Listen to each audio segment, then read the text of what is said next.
권력을 잡은 사람들을 제어할 수 있는 그런 수단이 거의 전무한 상태이기 때문에 이 부채 증가 속도 때문에 나중에 비용을 지불할 가능성이 상당히 높을 것 같네요. 그리고 이제 이런 문제가 예상했던 것보다 훨씬 더 빠르게 아마 발생할 가능성이 있는 것 같습니다. 물론 이제 집권했을 때 이제 이런 일이 진행되고 나중에 효과가 어떤 식으로 발생할 것이다 이렇게 예상을 했지만 제가 이제 전체적으로 쭉 이렇게 뉴스를 계속 이렇게 추적하니까 전모가 파악이 되지 않습니까? 그림이 생각보다 속도가 빠르게 그렇게 아마 진행을 될 것 같다 이렇게 생각이 듭니다. 이제 관세 협정이 장기화되는데 이게 이제 보통 문제가 아니죠. 대미 수출 흑자가 급격하게 이제 줄어드는 겁니다. 그런 이제 문제를 중심으로 해가지고 오늘 방송을 차분하게 풀어나가도록 하겠습니다. 그리고 뭐 이미 다 아시는 바와 같이 이제 미국 시간으로 오후에 그런 오랫동안 기다렸던 미 연준의 금리가 0.25%포인트 낮춰졌습니다. 시장은 그렇게 뭐 크게 반색하거나 그런 상황이 아니네요. 발표되자마자 주가가 확 빠졌다가 그다음에 조금 회복이 됐는데 어쨌든 간에 시장은 약간 실망한 것 같다 그렇게 생각이 듭니다. 오늘 이제 한국 문제부터 여러분들 추적해 나가도록 그렇게 하겠습니다. 예감이 별로 좋지가 않습니다. 예감이. 이제 부채 증가 속도가 너무 빠른 것 같아요. 100조 엄청난 돈이죠. 여러분 1조 벌려면 어떻게 해야 되는지 아시죠? 한국의 경상이익이 여러분 한 4% 5%대 그런 회사들이 굉장히 많지 않습니까? 100조를 벌려면은 얼마를 팔아야 되는 겁니까? 국가 채무가 3달 만에 이제 100조가 됐네요. 그러니까 경기가 살아날 기미가 별로 보이지 않기 때문에 계속해서 이제 이렇게 재정 확장 정책을 통해 가지고 제가 누누이 이야기하지만 돈 뿌려서 나라 살릴 수 있으면은 세상에 어려움을 겪는 국가가 없을 것이다 이런 이야기를 하지 않습니까? 오늘 한 주요 경제신문의 여러분 일면 톱기사입니다. 톱기사. 석 달 동안 국가 부채가 100조 늘었다. 어마어마한 겁니다. 확장 재정에 더욱 깊어지는 부채의 늪 최소 년 100조씩 늘어날 판이다. 100조를 훨씬 넘을 것 같습니다. 이번 정부 동안에 매년 빚이 늘어나는 것이 130조에서 150조 정도 1년에. 부채 참 겁납니다. 돌아서면 그냥 부채가 늘어나 있으니까 이렇게 지금 돼 가는데 석 달 동안 이어진 퍼주기 1분기에만 1분기니까 이제 3달이지 않습니까? 100조 폭증의 정부 부채 비율 사상 최고 확장 재정의 빚 휴증 우려 이렇게 나오거든요.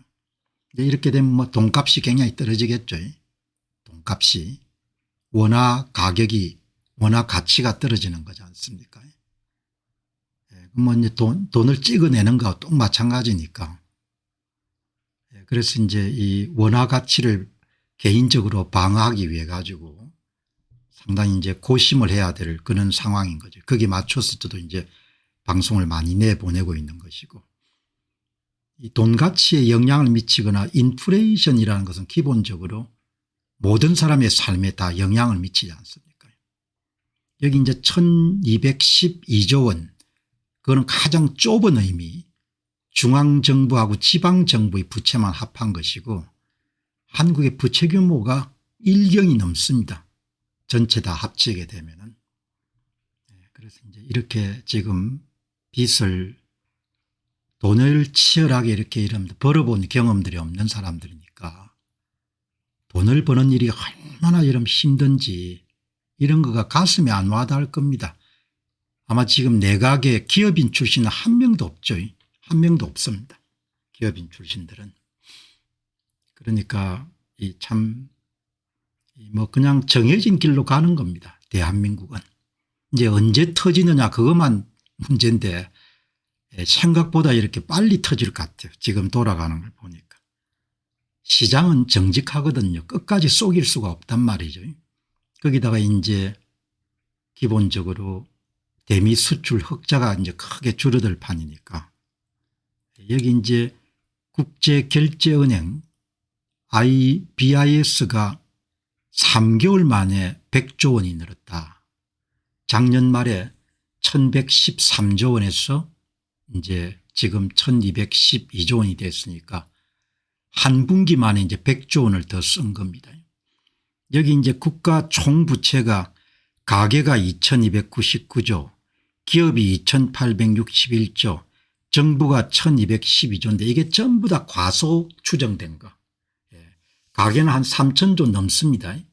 전세 보증금까지 합치게 되면 기업도 3000조가 넘고 정부는 한 7000조 정도 되죠. 지금 이 1212조란 것은 중앙정부하고 지방정부 부채만 합한 거죠. 중앙정부, 지방정부, 공기업, 그다음에 군인연금, 국민연금, 국가가 지불하기로 약속한 연금 충당금까지 다 합치게 되면 한 7000조 정도 부채가 있을 겁니다. 일경 넘는 거죠. 대한민국의 지금 부채가. 나라가 부채로 지금 돌아가는 겁니다. 열심히 벌어 이런 부채 갚고 이러면서 돌아가는 겁니다. 그런데 이제 돈을 뿌려가지고 경기를 살리겠다고 뭐 다능컨대 제가 뭐 정파나 이런 것을 떠나가지고 돈 뿌려서 못 살립니다. 돈 뿌리고 난 다음에 나라가 이런 돈을 뿌리는 것은 대부분 부양책으로 뿌리는데 1원을 뿌리게 되면 여러분들 경기에 도움되는 것은 실질로 0.5, 0.3 나머지는 대부분 낭비로 끝나는 거죠. 그렇게 지금 이제 이렇게 뭐 돌아갑니다. 그런데 지금 완장을 찬 사람들은 기본적으로 돈을 뿌려서 살릴 수 있다고 생각하니까 그 이제 대외 신인도 영향을 미칠 거라고요. 딱 이렇게 여러분들 한국 경제를 관찰하고 있을 거 아닙니까? 돈을 꾸어준 사람들이. 정부 부채 비율이 높아지면 국가 대외 신인도가 타격을 받고 한국 국채를 매수한 외국인들이 만기에 이자와 원금을 돌려받을 수 있을지 의문을 품게 되고 거기에 따라서 이제 리스크 프리미엄이라고 하죠. 보상을 더 요구하게 되죠. 그럼 국가가 발행하는 국채의 이자율 수익률이 높아지게 되는 거죠.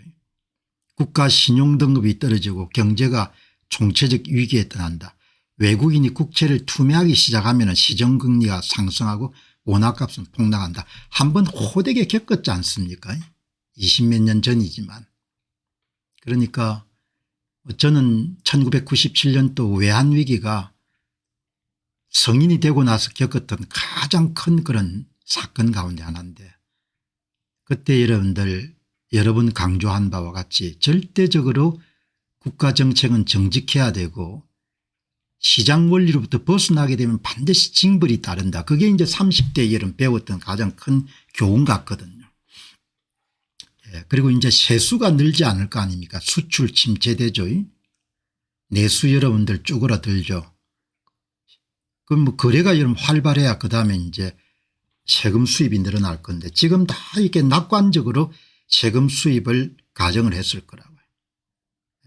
그러니까 세수가 늘지 않는 상황에서 재정 지출을 늘리게 되면은 정부 부채는 더욱 늘어날 것이다. 그 계속 이제 국민들은 쿠폰을 주는 겁니다. 쿠폰을 전 국민에게 최소한 15만 원 소고기 사먹으라고 이렇게 지금 이제 돌아가는 거죠. 여러분 이번 기회에 여러 번 뭐 말씀드렸습니다마는 오늘 이렇게 부채 문제가 나왔으니까 한국의 빚이 얼마나 되는지 한번 여러분들 추계를 한번 해보겠습니다. 여기 보시게 되면은 한국 위에서부터 가장 좁은 데부터 밑으로 갈 때 넓어집니다. 협의의 정부 부채가 1번이고 그다음에 6번까지 가면 강위 넓은 의미에서 부채입니다. 우리나라 중앙정부가 짊어지고 있는 빚이 1100조 정도 됩니다. 이것도 과소평가가 됐을 겁니다.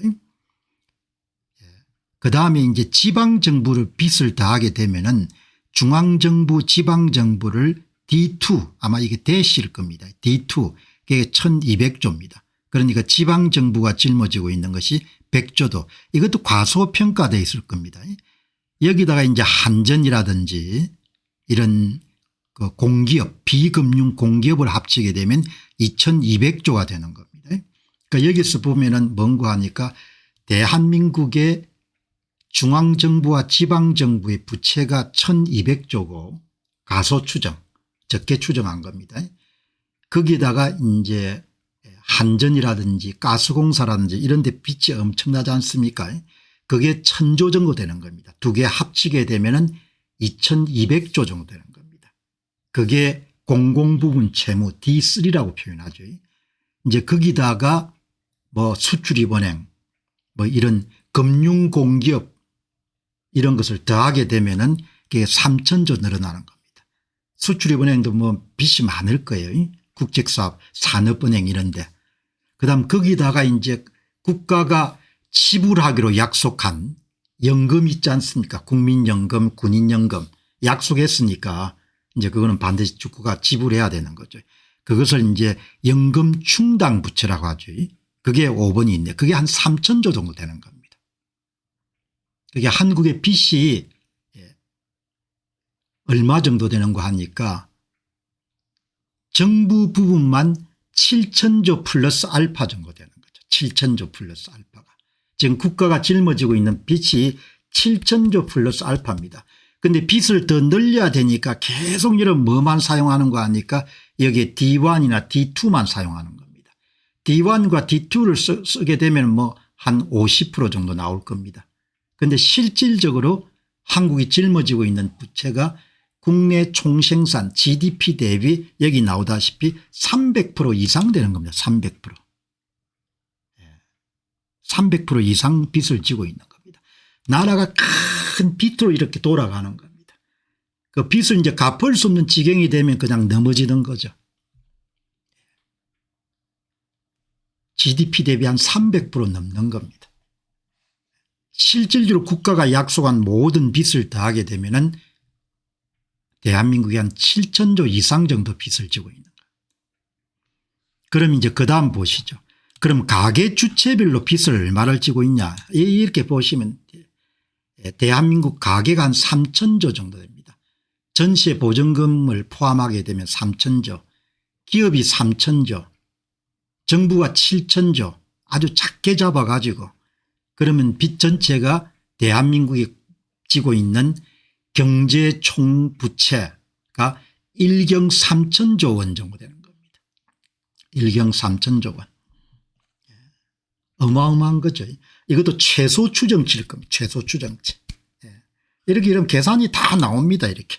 정부 부채가 7000조 플러스 알파 가계부채가 2000조라고 했는데 여기 2000조에는 전세 보증금이 포함이 안 되어 있습니다. 우리나라는 특별한 그런 이런 전세 제도를 갖고 있기 때문에 전세 보증금이 한 1000조 정도 될 겁니다. 기업 부채가 1000조 뭐 지금 3000조 넘었을 겁니다. 7000 3000 3000 그럼 최소 경제 총 부채가 1경 3000조 정도 되는 겁니다. 1경 3000조. 그러니까 이걸 갚을 수 있으면 성장을 해 갚을 수 있으면 문제가 없는데 이제 갚을 수 없는 지경이 올 거라고 저는 보는 겁니다.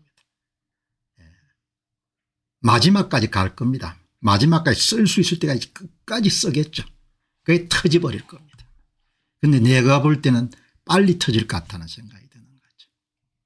이게 여러분들 이것도 국제결제은행 이런 데서도 한국 사정을 쏙쏙소리 다 알 수가 없는 겁니다. 우리나라 전세 보증금이 한 1000조가 된다든지 이런 걸 이 사람들이 상식이 알 수가 없는 겁니다. 그러니까 6372조나 외환위기 터졌을 때 여러분들 숨은 부채가 많았지 않습니까? 한 1경 3000조 정도 되는 겁니다. 1경 3000조 정도. 원화 가치가 어마어마하게 여러분들 추락할 겁니다. 저는 그렇게 보거든요. 그래서 내가 입버릇처럼 달러와 자산을 확보해야 된다 이야기가 원화 가치가 여러분들 떨어지는 게 확실하니까 경제는 기적이 없지 않습니까? 경제는 그냥 뿌린 대로 그대로 돌아가거든요. 물론 사람이 이제 뭐 낙관론을 갖고 살아야겠죠. 비관론을 갖고 살아서는 안 되니까.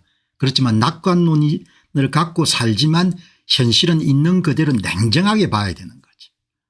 뭐 감당하기가 쉽지가 않은 겁니다. 이 정도 비치고 1997년도 외환위기는 과잉 투자를 해가지고 발생을 단기 유동성 문제가 발생했기 때문에 그때는 한참 한국이 일어서는 단계이기 때문에 그다음에 중국 특수로 돈을 많이 벌었지 않습니까? 지금은 이제 나라가 가라앉는 상황인 거죠. 산업이 전부 다 중국과 함께 다 잡혔으니까. 그 상태에서 이런 성장률이 0% 마이너스 이렇게 나오는 상태에서 빚을 이렇게 짊어지게 되면 대책이 없는 겁니다. 최소한 성장률에 맞춰서 빚 증가율을 조절해야 되는 거죠. 가장 간단한 산수로 따지게 되면 한 집안의 가장이 여러분들 수입 증가율에 맞춰서 여러분들 지출 증가율을 조정해야지. 그러 안 하면 파산 나지 않습니까? 똑같은 겁니다. 여기 이제 오늘 그 기사를 다룬 신문에서 국내 총생산 대비 정부 부채 50% 코앞 누가 브레이크를 거나 정부 부채 50%가 아니면 300%가 넘는 겁니다. 그러니까 항상 세상을 볼 때 불편하지만 있는 그대로를 보려고 하는 그런 용기가 있어야 그런 정직함이 있어야 화를 피할 수가 있는 겁니다. 모든 신문들이 뭐죠 중앙정부와 지방정부의 부채만 가지고 한국의 GDP 대비 국가 총생산률은 국내 총생산 대비 50%밖에 안 된다. 그럼 사람들이 자동적으로 뭐죠 50%면 얼마 안 크네 이렇게 생각할 거 아닙니까? 그러니까 정직하지 않으면은 그냥 골로 갈 수밖에 없는 겁니다. 한국이 정직함을 많이 잊어버린 거죠. 한국이. 원래 한국 사람들이 거짓말을 잘하지 않습니까? 거짓말 뻥을 잘 치고 얼마나 있는 것처럼 보였기 때문에 이런 미국이 이런 3,500억 정도까지 요구할 때까지 갔겠습니까? 거짓말하면 안 되는 겁니다. 그런데 세상이 전부 다 거짓말 투성이니까 그 거짓말에 대한 비용을 앞으로 엄청나게 치르겠죠. 누가 브레이크를 거나 브레이크를 걸 수 없지 않습니까? 이제 국민들이 무슨 뭐 선거를 제대로 할 수 있는 권한도 없으니까 실질적으로 일당 체제가 여러분들 열리게 되는데 누가 브레이크를 걸 겁니까? 브레이크를 걸 수 있는 방법이 없는 겁니다. 그러니까 브레이크를 거는 방법 딱 한 가지면 나중에 터지는 겁니다. 터져 가지고 대외 채무자가 이런 진주를 해가지고 줄이라고 하는 수밖에 없는 겁니다. 브레이크를 걸 수가 없는 겁니다. 사슬 끝부분에 뭡니까? 답이 없다 이렇게 나오는 겁니다. 누가 브레이크를 걸겠습니까? 브레이크를 걸 수가 없는 거죠. 어마어마하게 어렵습니다. 관세 협상이 장기화되는데 여러분 이거 보통 문제가 아닙니다. 왜냐하면은 한국차가 이제 미국 시장에서 경쟁을 전혀 할 수 없는 상태가 된 겁니다. 미국 사람 입장에서는 한국 차가 여러분 수입되고 안 되고 이런 건 아무 관심이 없는 겁니다. 우리는 우리끼리 여러분들 우리가 무슨 대단한 것처럼 그렇게 폼을 잡지만 미국에서는 수많은 자동차 가운데 하나가 현대 기아 자동차인 거죠. 현대 기아 자동차 차를 못 파면 여러분들 뭐 일본의 혼다도 있고 닛산도 있고 그다음에 미국 사람들 도요타를 좋아하니까 도요타도 있고 아무 그런 관계가 없는 겁니다. 당신들이 약속한 대로 지킬 수가 없으면은 그러면은 관세 25% 내고 그냥 미국 시장에서 물건 팔아라. 그게 미국 측 논리지 않습니까? 그러면 25%를 내면 이제 한국이 가격 경쟁력이 없는 겁니다. 울산에서 만든 차가 가격 경쟁력이 전혀 없는 거예요. 같은 가격이면 당연히 일산을 사죠. 국산을 안 사죠. 같은 여름 차종에서 조금 싸니까 그리고 여러분들 가격 대비 성능이 뛰어난 가성비가 좋은 차가 현대 기아 자동차니까 좀 사는다 사는 거지 않습니까? 일본 차보다 비싼데 어느 정신 나간 사람이 이러면 더 국산차를 사겠습니까? 국산차 안 사죠. 조금 싸니까 가성비가 뛰어나니까 그러면은 아마 지금 완장 찬 사람들은 그렇게 생각할 겁니다. 아니 뭐 자동차 때문에 우리가 양보할 수 없다. 그럼 자동차가 얼마나 큰 부분을 차지하냐. 대미 흑자의 50% 이상을 자동차에서 돈을 남기고 있는 겁니다. 그러니까 이게 보통 심각한 게 아니죠. 지금 여러분들 한국이 대미 수출이 1280억 불을 작년도에 대미 수출 흑자가 557억 불 미국 시장에 돈을 많이 우리가 남긴 겁니다. 미국에서 남기는 여러분 돈의 60%가 자동차입니다. 자동차. 반도체는 돈을 남기는 게 아니라 특수 반도체를 수입해야 되기 때문에 전체 수출의 8%에서 9%지만 반도체 수지는 마이너스 같습니다. 생각보다 여러분들 반도체를 팔아가지고 돈을 크게 남기는 건 아닌 것 같아요. 여러분 일본도 비슷할 겁니다. 일본의 대미 수출 가운데 제가 통계를 안 찾아봤는데 우리처럼 이렇게 50% 60% 차지할 겁니다. 그러니까 일본이 여러분들 협상 단계에서 수모도 받고 이러면서 또 결사적으로 자동차 산업을 보호하기 위해 가지고 좀 불공정한 협상에 응한 거죠. 한국이 이런 대미 수출 흑자의 60%가 자동차 한 아이템 가지고 300억에서 325억 불을 남겨간 겁니다. 150만 대 여러분들 미국 시장에 팔아가지고 300억 불 이상 정도를 벌어온 겁니다. 얼마나 대단한 겁니까? 한국이 여러분들 지금 이 관세율을 가지고 울산 공장이 유지되기 전에는 힘들 거로 봅니다. 대미 수출 흑자가 여러분 절반 이하로 줄어드는 겁니다. 자동차만 하더라도 거의 이익을 못 난 300억 불이 여러분 하나로 계산하면 얼마나 되는지 모르겠는데 수입이 줄어드는 거죠. 그럼 거기다가 이제 우리가 또 주력 상품 2등이 많이 파는 거가 반도체인데 반도체도 이제 관세를 올리겠다는 거 아닙니까? 여기에 분명히 칩 관세가 자동차보다 높을 수 있다. 뭐 이렇게 여러분들 이야기가 되는 겁니다. 지금 영국 국빈 방문을 하고 있는데 영국 방문을 위해 백악관을 출발하는 길에 자동차 품목 관세에 대해 설명하면서 자동차의 15%를 내고 있으면은 반도체하고 의약품은 더 많이 내야 된다. 의약품은 아일랜드 같은 데 많이 수출할 겁니다. 반도체와 의약품은 마진율이 다르기 때문에 반도체에 관세를 부과하겠다. 이렇게 하는 거죠. 좀 부당하기도 느껴지지만 규칙을 미국 측이 정할 수 있는 그런 힘을 갖고 있으니까 어떻든 간에 한국 입장에서는 3,500억 불을 출자하는 것은 불가능하니까 제가 여러 번 방송을 드렸지 않습니까? 어느 쪽을 두둔하자는 입장을 내려놓고 한국이 3,500억 불을 미국이 요구하는 식으로 현금을 출자 방식으로 지원한 것은 불가능하다 이야기죠. 그런데 미국은 그걸 양보 안 할 겁니다. 왜냐하면 일본에 대해서 양보를 얻어냈기 때문에 형평이란 차원에서 그걸 받아들이지 않을 거라. 그러면은 한국이 자동차 경쟁력을 완전히 상실한다는 거죠. 철강, 자동차, 알루미늄 그리고 알루미늄의 여러분들 그 부가 상품들이 전부 다 50%를 때리니까 주방 가구라든지 주방 제품이나 이런 게 전부 다 여러분 수출이 올스톱이 되는 겁니다.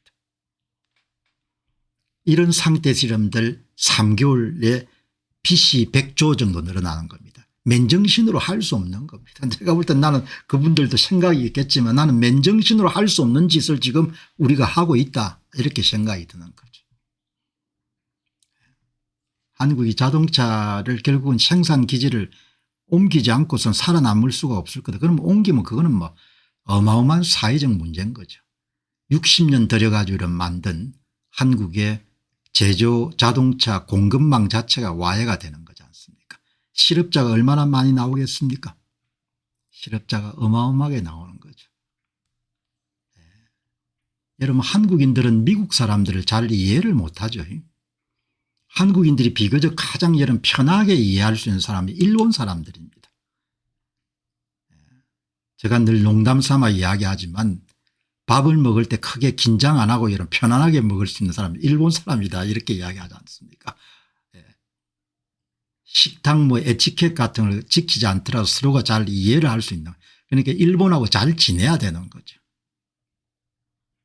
미국 사람들은 우리는 가치 기준 같은 게 많이 다르지 않습니까?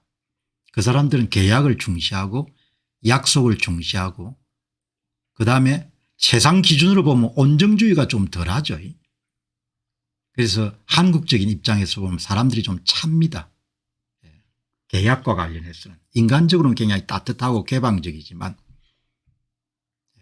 그러니까 봐주고 이런 게 없는 겁니다. 봐주고 이런 게 없는 겁니다. 우리는 엄청 섭섭하죠. 봐주고 이런 게 없는 겁니다. 그리고 다민족 국가들로 구성되어 있기 때문에 법의 집행이 굉장히 엄격하고 계약 준수를 굉장히 엄격하게 요구하고, 쌍방이 협상을 원했으면은 각자가 자기 이익을 극대화하는 것은 주의 의무는 각자의 책임이지 상대방이 다른 상대방의 입장이나 이익을 고려해야 될 하등의 이유가 없는 거죠. 그러니까 이번 건은 그냥 약속 위반으로 볼 겁니다. 그 사람들 입장에서 보게 되면. 이렇게 지금 뭐 돌아가는 겁니다. 한국의 자동차 산업에서 돈을 전혀 못 남기게 되는 겁니다. 그럼 이제 기업들은 살기 위해서 자동차 생산 기지를 옮기려고 하겠습니까? 뭐 이제 이런 사람들, 위성락 씨나 이런 사람들의 전부 다 봉급받는 생활을 평생 해온 사람들이지 않습니까? 관료 생활들을. 그러니까 뭐 심각하게 현장 무딩기 같은 걸 잘 모를 겁니다. 피를 말리는 그런 상황을. 장기 협전을 대비하는데 이미 여러분들 본격적인 게임이 시작 안 됐음에도 불구하고 수출 기업들이 어려운 겁니다. 그러니까 그 없는 재정을 틀어가 13조 6천억 정도를 아마 정책 자금으로 긴급 지원하는 모양인데, 이게 현장이 굉장히 어렵다는 이야기거든요. 본격화가 안 됐는데, 한 달도 된 게 아닌데 자금 여러분들 수여를 해야 될 정도로 어려운 겁니다. 대통령실과 정부가 한미 관세 협상 장기화에 대비해서 관세 피해 기업 지원책 모색에 나섰다. 재정을 얼마나 투입해야 여러분들 다 구하겠습니까? 그냥 은발에 오줌 누기식으로 이런 조금씩 주는 거죠. 미국 정부가 감당하기 힘든 수준의 요구를 고집하고 있기 때문에 이런 시일 내에 후속 관세 협상 타결이 쉽지 않다는 판단했다. 정확하게 썼네요. 무리한 요구를 하고 있는 거죠. 우리의 국익을 적절한 범위 내에서 방어할 수 있어야 되고, 당장은 진전이 없지만 위성락 대통령실 국가안보실장이나 김용범 정책실장 같은 분들이 이 문제를 정확하게 지금 협상 상황을 파악을 하고 있을 테니까.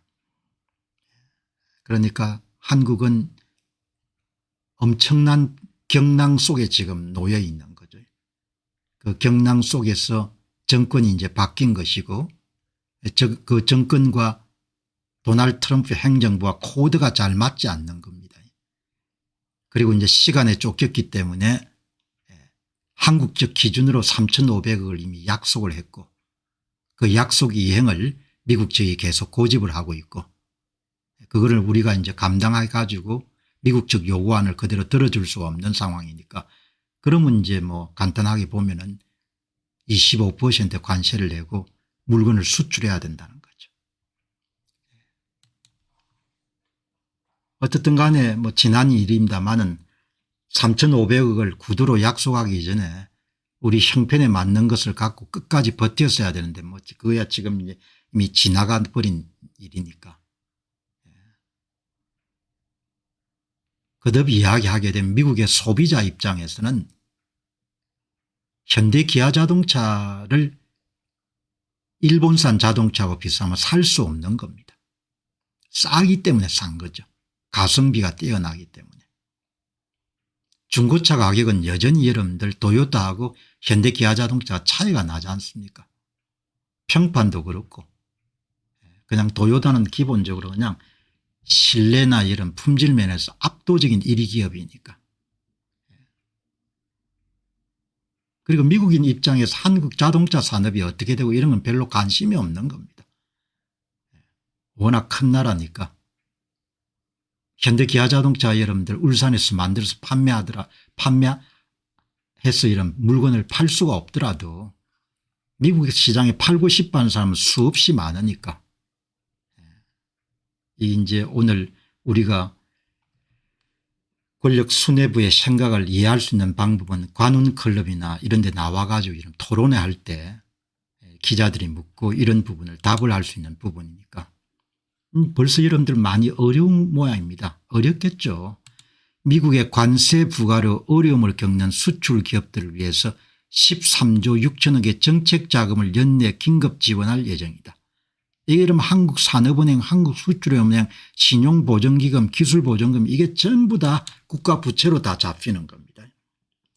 수출기업의 유동성 확보를 위한 무역보험 공급 규모를 역대 최대치로 늘린다. 이게 얼마나 가겠냐 이야기죠.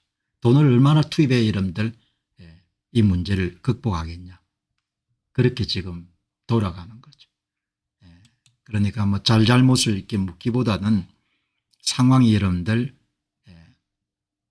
이런데 근로시간 줄이겠다고 또 하는 겁니다. 정신들이 거의 내가 볼 때 나갔습니다.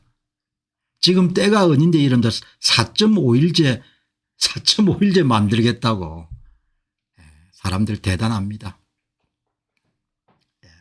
집권 3개월째 쏟아져 내는 이런 정책들을 보게 되면은 예상보다도 어려움이 빨리 오겠구나 그렇게 제가 판단하고 있는 겁니다. 정신들을 전혀 못 차린 겁니다. 여기다가 이제 AI 혁명까지 닥쳤으니까 고용이 훨씬 더 지금보다 더 줄어들 거거든요.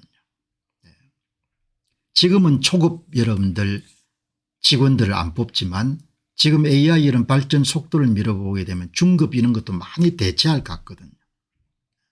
이렇게 지금 돌아가는 겁니다. 주 4.5일 하자는 이야기입니다. 그게 내가 어이가 없어 가지고 이 사람들이 정신들이 있나라는 생각이 듭니다. 생산성은 가장 낮은 축에 속하고. 참 여러분들 그래서 자 여러분 조금만 있어 보시죠.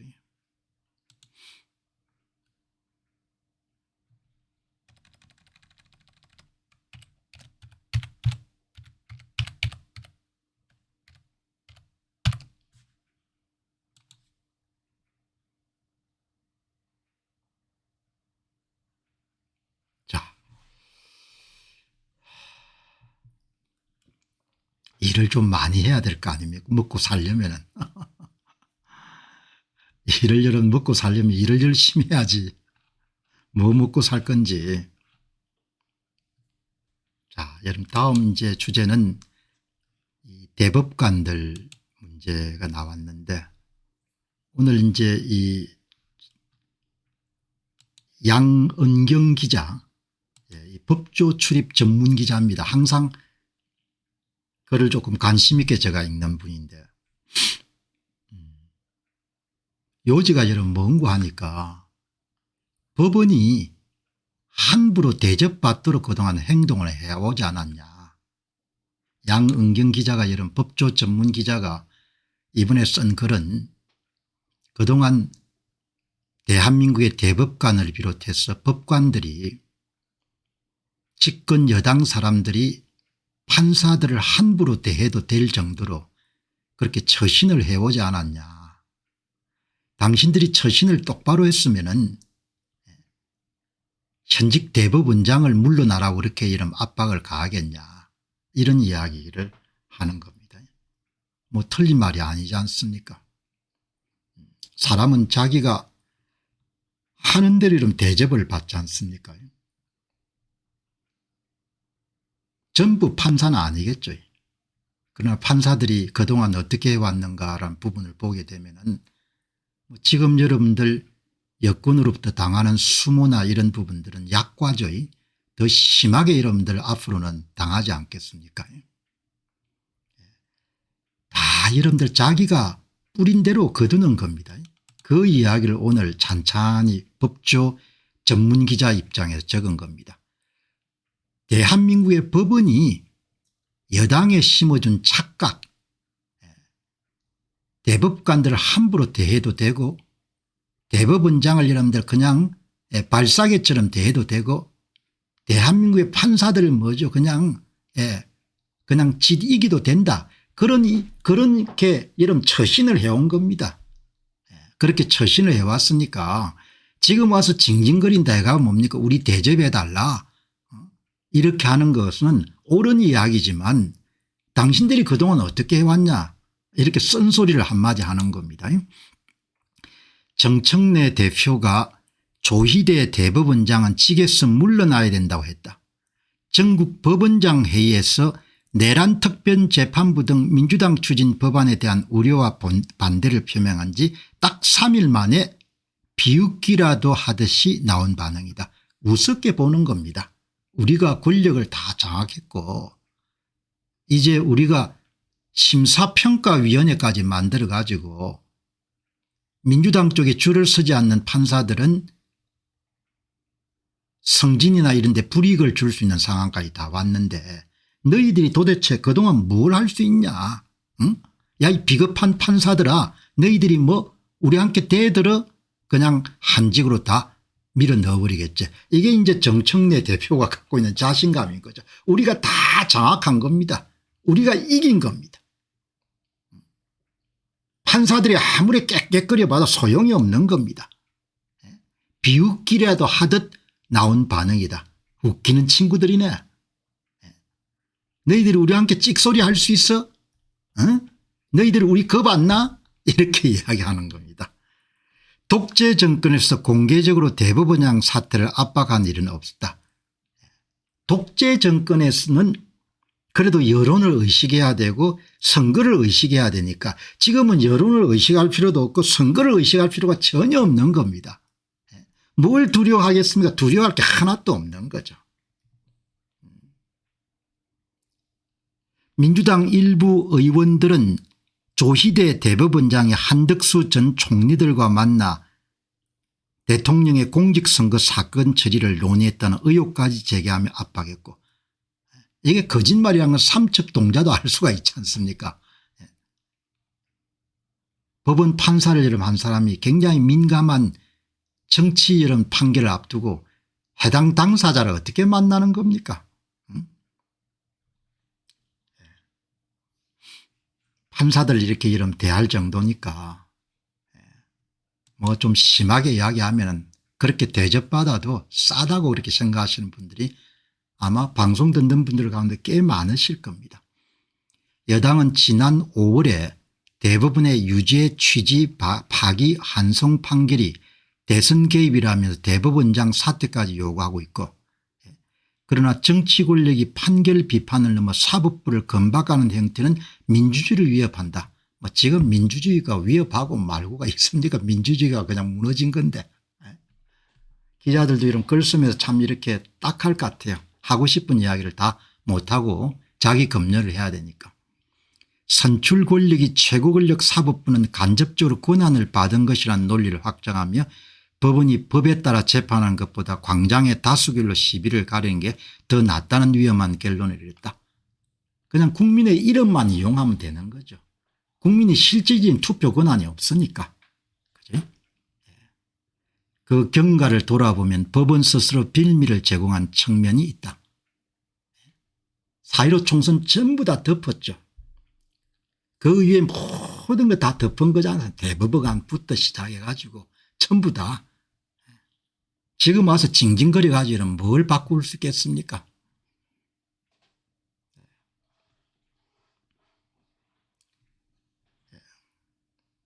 이인재 씨도 뭐 이런저런 이야기 해봐야 이인재 씨가 얼마나 여러분들 죄를 많이 진 사람입니까?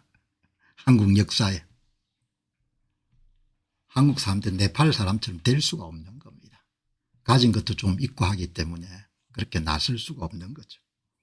5년을 보고도 뭐 한국 사람들이 그렇지 않다고 이렇게 이야기할 정도 되면은 그 사람이 인지 능력에 대해서 상당히 제가 회의를 가지는 겁니다. 한국 사람들은 저항하기가 쉽지가 않습니다. 5년은 굉장히 긴 시간인 겁니다. 그 긴 시간 동안 한국 사람들이 이런 뱃속을 저는 전부 다 본 겁니다. 남이 해주면 좋고 미국이 도와주면 좋고 누가 좀 도와주면 좋고 누가 나서서 희생하면 좋고 난 아니다는 겁니다.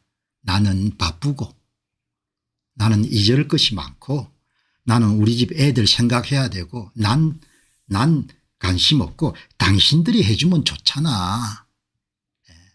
유대민족하고는 천냥지차가 차이가 있는 겁니다. 두 나라가 같이 여러분들 건국을 했지만 유대민족들은 죽지 않습니까? 젊은이들이 가가지고. 5년 지나서 지금까지도 뭡니까? 한국 사람들이 뭘 할 거다 이렇게 생각하는 사람들 보면 인생 헛산 거죠. 소망을 가지는 것은 중요하죠. 바람을 가지는 것은. 그러나 소망과 여러분 현실을 구분을 못하면은 그거는 오판을 할 가능성이 높은 거죠. 그죠? 뭐 이때만 뿐만 아니지 않습니까? 얼마나 그동안 기회가 많았던데 판사들이 전부 다 여러분들 체제가 바뀌는데 힘을 대준 거지 않습니까? 공직선거법뿐만 아니고 전부 다 이런 판사들이 한 거지 뭐 국민들이 한 게 아니지 않습니까? 판사들이 대장동부터 시작해 전부 다. 한 일선 법원장은 누구에게나 공평하게 법과 원칙대로 신속하게 재판하는 게 그동안 법의 힘의 원천이라고 했다. 최소한 여러분 한국 법원이 이 정도의 여러분들 원칙은 지켜온 것 같아요. 그 당연한 원칙을 저버린 법원은 결국 선출 권력에 얕보였고 힘의 논리가 통한다는 생각을 심어줬다. 그리고 뒤늦게 이를 바로잡으려던 대법원이 대가를 치르고 있다. 지금 여러분들 완장을 찬 사람들은 그냥 밀어붙이면 그걸로 끝난다는 걸 아는 겁니다. 밀어붙이면. 왜? 우리가 전부 다 장악하고 있기 때문에. 찍소리 할 수가 없는 겁니다. 내가 미워서 이런 이야기를 하는 것이 아니고 그건 이미 지난 5년간 검증이 다 끝나는 겁니다. 법원의 신속 공정한 재판 앞에 선출 권력의 갑질은 통하지 않는다. 가장 기본적인 원칙을 우리가 판사들에게 요구를 한 겁니다. 대법원 판사들에게. 전부 다 외면했지 않습니까? 선출 권력은 영원하지 않다. 이번 권력은 오래 갈 겁니다. 양은경 기자도 여러분들 이런 판단은 원칙론을 이야기하는 겁니다. 선출 권력, 이번 선출 권력은 오래 갈 겁니다. 4년 갈지 40년 갈지 400년을 갈지 모르는데 훨씬 더 오래 갈 걸로 봅니다. 일반론이 통하지 않는 겁니다. 대한민국에 양식 있는 사람들은 법원이 공정하고 신속한 재판을 해 주기를 5년 동안 학수고대했던 겁니다. 전부 다 그걸 다 버린 겁니다. 그러니까 뭐 낙담을 들이자고 하는 이야기는 아니고 저는 냉정하게 보는 겁니다. 오래 갈 겁니다. 이런 체제가. 그리고 그렇게 만드는데 대한민국의 판사들이 엄청난 기여를 했고 검사들이 엄청난 기여를 한 겁니다. 지금 와가지고 징징거리고 여러분들 뭐죠? 이거 해달라 저거 해달라 소용이 없는 겁니다. 이미 완전히 장악이 된 겁니다.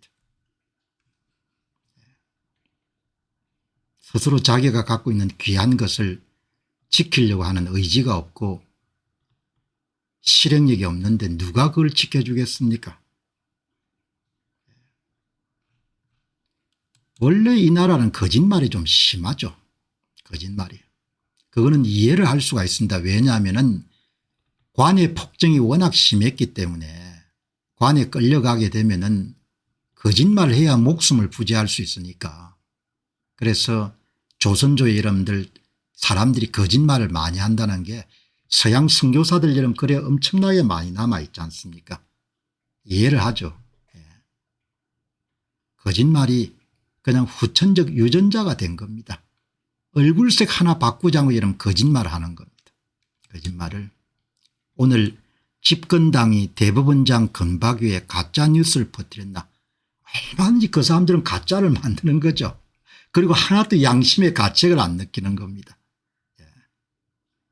전부 다 여러분 거짓말을 하는 겁니다. 유튜브들도 거짓말 억수로 잘하지 않습니까? 거짓말을 상대방을 모함하기 위해 가지고. 그냥 조선민족의 여러분들 속성 자체가 거짓말인 겁니다. 거짓말. 거짓말이 어마어마하게 여러분들 심한 겁니다. 그게 유전자처럼 그냥 각인되어 있는 겁니다. 각인되어 있는 겁니다. 한국 민족이 그렇지 않을 건데 조선민족이 그런 겁니다. 조선민족이. 예. 당연히 가짜뉴스를 만들어 퍼뜨렸겠죠. 누가 했겠습니까? 예. 한쪽에서 만들어 퍼뜨리고 그걸 받아가 진짜처럼 포장해 여러분들 정복시키고 그다음에 이제 당대표가 나서가 여러분들 예? 허연 거짓말, 벌건 거짓말, 누런 거짓말, 예? 거짓말 친절머리가 나는 겁니다. 거짓말. 예. 어떻게 이런 거짓말을 그렇게 잘하는지. 유튜브들도 거짓말 억수로 잘하지 않습니까? 거짓말을. 예? 거짓말을 얼마나 잘합니까? 남을 음해하기 위해 가지고 타고난 것 같아. 타고났어. 예. 거짓말. 예? 거짓말하면 당연히 그다음에 사기하고 조작이 많을 수밖에 없는 겁니다. 얼마 전부터 친민주당 유튜브에서 조희대 대법원장과 한덕수 전 총리가 비밀회동을 했다는 근거 없는 주장이 돌아다녔다. 이게 말이 됩니까? 조희대라는 사람 얼굴 보시기 바랍니다. 판사들이 중요한 사안을 놓고 여러분들 누구를 만날 수 있겠습니까? 한덕수 씨가 이런 평생 관료 생활한 사람인데 이게 어떻게 여러분들 중대한 사건인지를 본인이 잘 알 건데 어떻게 이런 판사 만나가 이런 밥 먹으면서 부탁을 하겠습니까? 아, 거짓말. 거짓의 도가니인 겁니다. 거짓의 수렁인 겁니다. 거짓의 똥통인 나라가 돼버립니다. 거짓이. 나도 진절머리가 납니다. 그 거짓말. 뻔하게 이름도 숫자를 가지고 말해줘도 그게 거짓말이야 하는 겁니다. 거짓말. 전부가 다 거짓말을 하는 겁니다. 그 거짓말의 대가를 앞으로 얼마나 많이 치르겠습니까? 지금 이미 치르고 있지 않습니까? 그런데 지금 치르고 있는 비용을 거짓말 때문에 발생했다고 생각하는 사람 별로 없을 겁니다. 왜? 5년 동안 거짓말로 덮었으니까 5년 동안 사기를 가지고 덮었으니까 5년 동안 조작을 가지고 덮었으니까 그게 앞으로 얼마나 이런 비용을 치르겠습니까? 네? 얼마나 비용을 치르겠어요. 유튜브에서 흔히 있는 일이지만 집권 민주당이 이 주장을 근거로 조희대 대법원장 사퇴를 요구하는 일이 벌어졌다. 민주당이 제시한 근거는 아무것도 없다. 근거는 필요 없는 겁니다. 닥치고 뭡니까? 예. 만났다고 이야기하는 거죠. 그러니까 뭐 그렇게 돼버린 겁니다. 사회가. 결국 거짓말 때문에 지금 상황이 발생한 겁니다. 거짓말을 해결할 생각은 없었기 때문에 거짓말 믿는 사람이 많았기 때문에 지금까지 온 겁니다. 이제는 벗어나기에는 불가능한 것은 아니지만 상당히 늦은 겁니다. 이제 뭐 꼼짝 달싹할 수가 없는 겁니다. 가두리 양식장이 다 갇혀가지고 그렇게 이제 흘러가는 겁니다. 주가는 오르니까 기분이 좋죠. 다음에 어떻게 될 값이. 민주당 한 의원은 9월 16일 국회 대정부 질문에서 윤 대통령 파면 직후에 작년 4월 7일쯤 한덕수 전 총리, 정상명 전 검찰총장, 김건희 여사 모친의 측근 조희대 대법원장이 만났다는 제보가 있다고 했다. 말이 되냐 이야기죠. 이 검찰총장, 한덕수 전 총리, 조희대 씨 전부 다 관료 생활을 여러분들 40년 정도 이상 해온 사람들이지 않습니까? 처신을 어떻게 해야 되는지 알 거 아닙니까? 어떻게 서로가 만나 여러분들 이야기를 하겠습니까? 그래도 탁치고 뭡니까? 그게 사실이라고 또 떠드는 겁니다. 조희대 대법원장이 이 모임에서 이재명 선거법 사건이 대법원에 올라오면 알아서 처리한다는 말을 했다고 주장했다. 그러나 이를 뒷받침한 근거는 제시하지 못했다. 근거가 필요 없는 겁니다. 그냥 거짓말하는 겁니다. 그리고 우기는 겁니다. 그럼 되는 거니까. 앞서 김어준 씨 등 친민주당 유튜버들은 그들이 만났다면 엄청나게 부적절한 것이다. 안 만난 걸 본인도 다 알겠죠. 그렇지만 사실인 것처럼 또 방송을 해야 되니까. 진짜 거짓말 천국입니다. 하나도 바뀐 게 없는 것 같아요. 민족 자체가. 거짓말이 너무나 익숙한 겁니다. 거짓말. 그 거짓말 때문에 나라가 작살이 날 겁니다. 지금 보시기 바랍니다. 이게 다 거짓말 때문에 발생한 겁니다. 거짓말 때문에. 그러나 거짓말 때문에 이런 발생했다. 지금 어려움을 겪고 있다. 아무도 생각 안 할 겁니다. 한덕수 전 총리 측은 헌재 탄핵 결정 이전과 이후를 막론하고 조희대 대법원장과 회의나 식사를 한 사실이 일조 없다. 당연히 없겠죠. 한덕수 씨 여러분들 관료 생활을 1년 2년 한 사람이 아니지 않습니까? 어떻게 여러분들 밥을 같이 먹겠습니까? 정상명 전 총장도 조희대 대법원장과 개인적 친분이 전혀 없다. 조희대 대법원장도 입장문을 내고 이재명 대통령 선거법 사건과 관련해 한덕수 전 총리와는 물론이고 외부의 누구와도 논의한 바가 전혀 없다. 당사자들이 모두 터무니없다고 부인하는데도 민주당은 이를 반박할 증거를 하나도 내놓지 못한다. 얼마나 이런 악한 짓입니까? 계략과 모략을 꾸며가지고 없는 이야기나 말을 꾸며서 상대방을 음해하고 상대방을 여러분들 죄인으로 만드는 것이 얼마나 이런 악질적인 일인 겁니까? 그러나 그런 부분들을 다 할 수 있는 사람들이 완장을 차고 있는 겁니다. 거짓말이고 나발이고 필요 없고 정적을 제거할 수 있는 무슨 짓도 할 수 있는 겁니다. 이렇게 여러분들 지금 된 겁니다. 얼마나 이 사람들이 억울하겠습니까? 조희대 대법원장 얼굴을 한번 보시기 바랍니다. 그렇게 여러분들 경우에 어긋난 짓을 할 건지 다 자업자득인 겁니다. 바람이 불기도 전에 판사들이 전부 다 들어 누워 가지고 엄정한 법의 집행이나 이런 부분들을 거부했기 때문에 나라가 깊은 어둠의 터널 속으로 들어가 버린 겁니다.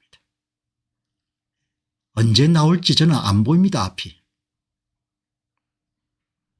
개인적으로 여러분들 낙관적으로 살려고 노력하지만 나라의 앞날에 비해서는 대단히 비관적인 겁니다.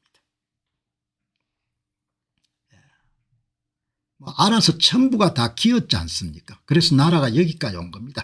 책임감도 없고 소명감도 없고 최소한 자식 세대에 대한 미안한 감정조차도 없는 겁니다. 거의 짐승 같은 수준인 겁니다. 나라의 지도층들이 거의 짐승 같은 수준인 겁니다. 무슨 고매한 인격이나 학식 이런 걸 떠나가지고 그냥 자식들 한번 생각해 보자. 그 손자 손녀들 한번 생각해 보자. 그러면 우리가 어떻게 처신해야 되는 건지 무슨 박사학위를 받지 않고 석사학위를 받지 않고 서울법대를 나오지 않더라도 우리가 처신을 어떻게 해야 될지 다 나오지 않습니까? 손자 손녀 여러분 눈망울만 보더라도 우리가 어떻게 살아야 될지가 답이 다 나오지 않습니까? 전부 다 버린 겁니다. 나라의 식자층이나 이런 사람들이 전부 다 쓰레기통에 다 집어넣은 겁니다. 손자 손녀 여러분들 얼굴을 생각하면 우리가 이렇게 해서는 안 되는 거죠. 그러나 공 박사 당신이나 그렇게 살아라 이게 된 겁니다. 우리는 당대의 영화를 누리고 가야겠다 그거지 않습니까? 그 대가가 나라가 완전히 골로 가겠죠.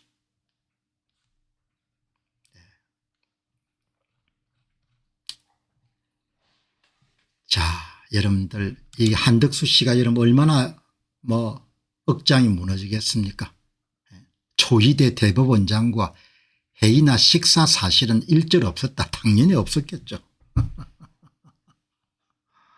자 아무튼 간에 이렇게 지금 돌아가는 겁니다. 나라를 무너뜨린 것이 간단하지 않습니까? 그렇게 복잡하지 않지 않습니까? 오늘 제가 이 이야기를 다루는 것은 오늘 조선일보에 가장 많이 읽은 기사가 제목을 잘 뽑았네요. 독일의 히틀러는 총 한 방 쏘지 않고 피 한 방 여름 흘리지 않고 어떻게 단 53일 만에 민주주의 체제를 해체했나. 제목을 참 잘 뽑았네요. 편집하시는 분들이 아주 1번으로 많이 본 겁니다. 히틀러가 권력을 장악하는 과정을 굉장히 장문의 그런 기사로 다뤘네요. 히틀러가 총 한 방 쏴지 않고 히틀러가 피 한 방 흘리지 않고 그냥 바이마르 공화국을 완전히 해체를 해버린 거죠. 아주 멋진 제목의 그런 글인 겁니다. 총 한 방 쏘지 않고 국가를 여러분들 해체시키는 총 한 방 쓸 필요가 없는 겁니다. 히틀러는 총 한 방 쏘지 않고 어떻게 53일 만에 바이마르 공화국을 완전히 민주주의 체제를 해체해버렸는가. 나치당 대표인 아돌프 히틀러가 바이마르 공화국의 총리가 된 것은 1933년 1월 30일이었다. 당시 나치당은 의회에서 230석을 차지한 제1당이었지만 전체의 608석의 과반수에 훨씬 못 미치는 37%였고 나치당이 속한 우익연합도 51%에 그쳤다. 그러나 앞서 3명의 총리가 계속 실각하면서 당시 대통령이자 1차 세계대전의 영웅으로 불렸던 파울 폰 힌데프르크와 귀족 군 산업가들로 구성된 독일의 중도 보수적 정치 기반은 어쩔 수 없이 그를 총리로 임명했다. 역사는 아주 작은 사건에 의해 가지고 역사의 물줄기가 완전히 바뀌게 되죠.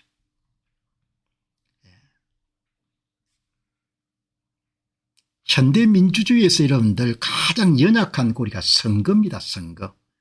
선거를 장악하게 되면은 총 한 방 쏘지 않고 피 한 방울 쏘지 않고 나라를 완전히 먹을 수가 있는 겁니다.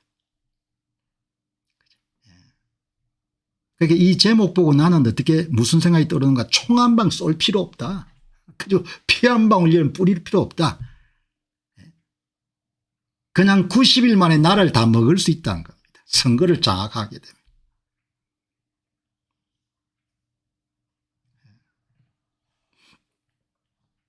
간단하게 먹을 수가 있는 거죠. 히틀러가 총리가 된 뒤에 현대민주주의 헌법의 모범으로 꼽히던 바이마르 헌법 체제를 사실상 무너뜨리기까지 걸린 기간은 고작 53일이었다. 간단한 겁니다. 현대민주주의는 가장 연약한 고리가 여러분 선거고 그 선거를 장악하게 되면 나라를 통째로 먹을 수가 있는 겁니다.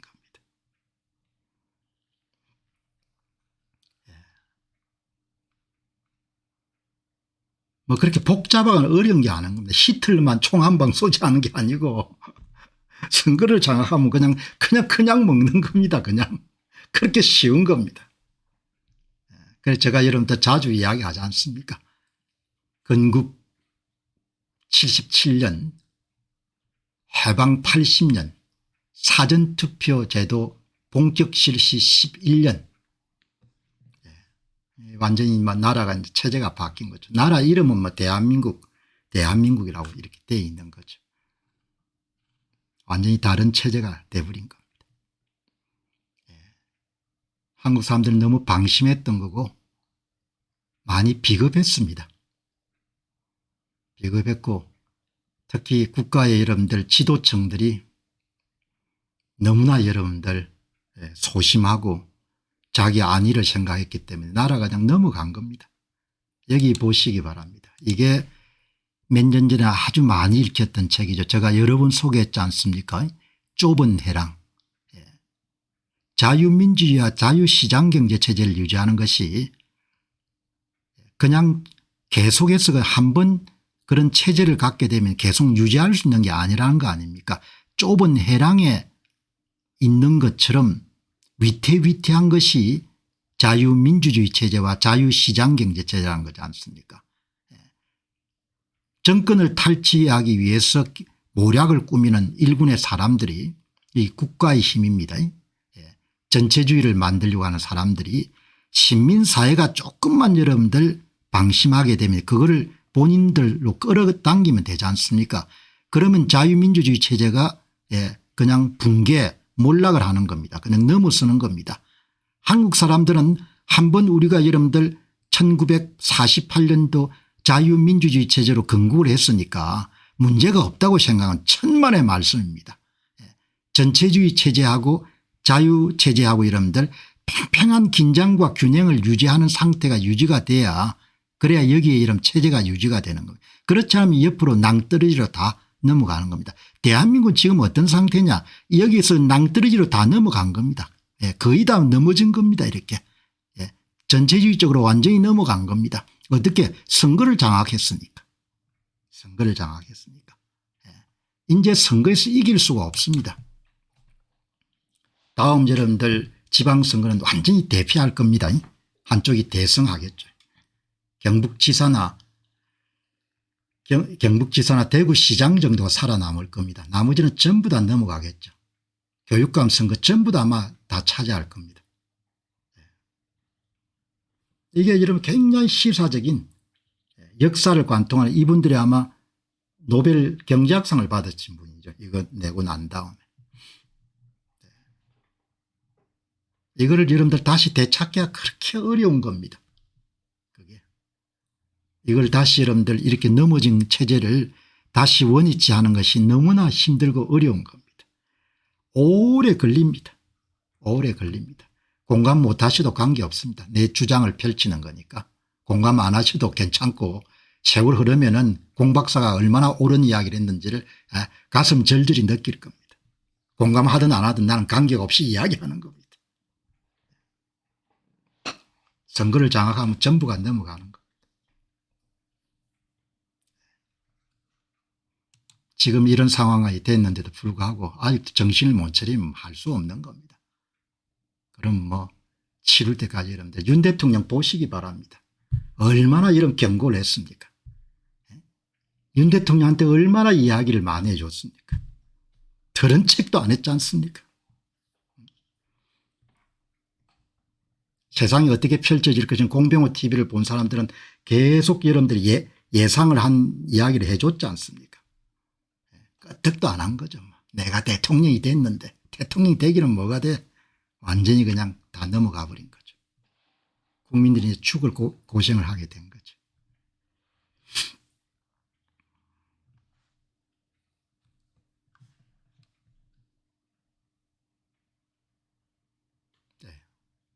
그렇게 이야기를 해줘도 못 깨우치니까 뭐 어떻게 하겠어요.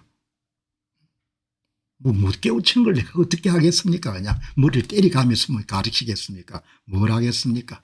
어리석으면 할 수가 없는 거죠. 어리석으면 할 수가 없지 않습니까. 어리석으면 고생을 하는 거지. 어리석으면 고생을 하는 겁니다. 어리석으면 진짜 고생을 하는 겁니다. 지금이라 여러분들 정신 바짝 차려가지고 어떻게 살아남아야 될 건지. 자, 여러분 한국 문제는 항상 답답합니다. 답답하고 시민 입장에서 보게 되면은 너무나 기가 막힌 일들도 있고 그러나 또 현실적으로 어떻게 세상이 돌아가는 것을 이해해야 되기 때문에 제가 좀 언짢은 이야기지만 하는 거니까 취사 선택하셔 가지고 저희 논평을 또 받아들일 수도 있고 또 받아들이지 않으면 또 않는 거죠. 뭐. 다르게 판단할 수 있으면. 윤 대통령은 다르게 판단한 거지 않습니까? 다르게. 자, 여러분 오늘 이제 세계 문제로 넘어가도록 그렇게 하겠습니다. 제 표정이 국내 문제에서 세계 문제로 넘어가면 조금 얼굴이 피하고 다음에 투자 문제로 가면 활짝 이런 피지 않습니까? 자, 여기 이제 보시면은